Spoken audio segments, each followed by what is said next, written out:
UP की राजनीति में पोस्टर वॉर अब नए स्तर पर पहुंच गई है। चुनाव भले ही अगले साल हैं, लेकिन सियासी संदेशों की जंग अभी से तेज हो चुकी है।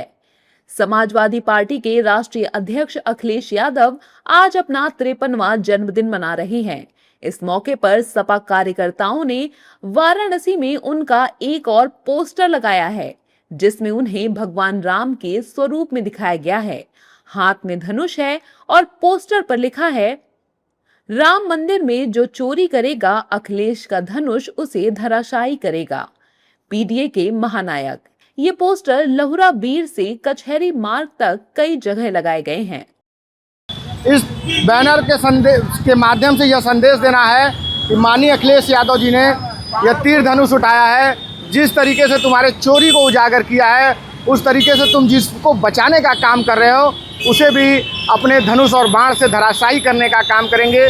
क्यों से कि भगवान राम ने अपने मंदिर, अपने घर की लूट के लिए अगर किसी को चुना, उसको उजागर करने के लिए किसी को चुना, तो वो माननीय अखिलेश यादव जी को। चोरी में भी भगवान ने हमारे नायक, हमारे नेता आदरणीय अखिलेश यादव जी से इसका पर्दाफाश कराया इस चोरी का, और कोई भी बच नहीं पाएगा। पूरा पीडीए समाज इस घटना से मर्माहत है। दिलचस्प बात यह है कि इससे पहले आज ही वाराणसी में अखिलेश को भगवान श्री कृष्ण के रूप में दिखाने वाला पोस्टर लगाया गया और हवन पूजन किया गया, और अब श्री राम का अवतार। लेकिन इन पोस्टरों ने सियासी तूफान भी खड़ा कर दिया है। एक तरफ जहां बीजेपी ने सपा पर निशाना साधा, वहीं संत समाज भी अखिलेश से नाराज दिखा। इस प्रकार का पोस्टर लगाने का कोई औचित्य नहीं है। जिस प्रकार से वाराणसी में कचहरी से लेकर जो है आगे तक जो है ये सब पोस्टर लगाए गए हैं, कहीं पे कृष्ण दिखाया गया है, कहीं पे राम के रूप में दिखाया गया, तो इन सारे पोस्टरों और चित्रों को देखने से ही प्रतीत होता है कि एक रामलीला के पात्र के रूप में अखिलेश यादव जी वर्तमान में रह चुके हैं। जिस प्रकार से रामलीला में एक रामलीला का पात्र होता है जो राम बनकर के आता है, लेकिन वो राम होता नहीं है, राम बनकर आता है। कृष्ण लीला में एक पात्र होता है जो कृष्ण बन के आता है, परंतु कृष्ण नहीं होता है। जिस प्रकार से राम कृष्ण के स्वरूप को राजनैतिक रूप से समाज में ला करके दिखाया जा रहा है, ये अशोभनीय है, निंदनीय है। जिसकी जितनी निंदा की जाए उतना कम है। अखिलेश यादव ही रहेंगे। ना तो राम हो सकते हैं, ना वो कृष्ण हो सकते हैं। राम राम ही थे और कृष्ण कृष्ण ही थे। कृष्णम वंदे जगत गुरुम, जगत गुरु की पदवी दी गई, जगत के गुरु हैं कृष्ण। तो कृष्ण कृष्ण ही रहेंगे और राम राम ही रहेंगे। अखिलेश यादव कभी ना तो राम हो सकते हैं, ना कभी कृष्ण हो सकते हैं। जिनके पूर्वजों ने राम भक्तों के ऊपर गोलियां चलवाई हो, वो राम कदापि हो सकते हैं? कदापि नहीं हो सकते हैं।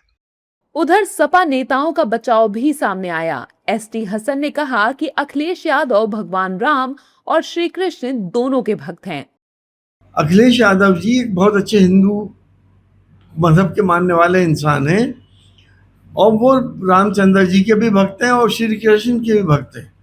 और सारे मजहबों ने ये सिखाया है कि अन्याय के खिलाफ, जुल्म के खिलाफ, बेईमानी के खिलाफ हमेशा खड़े रहो।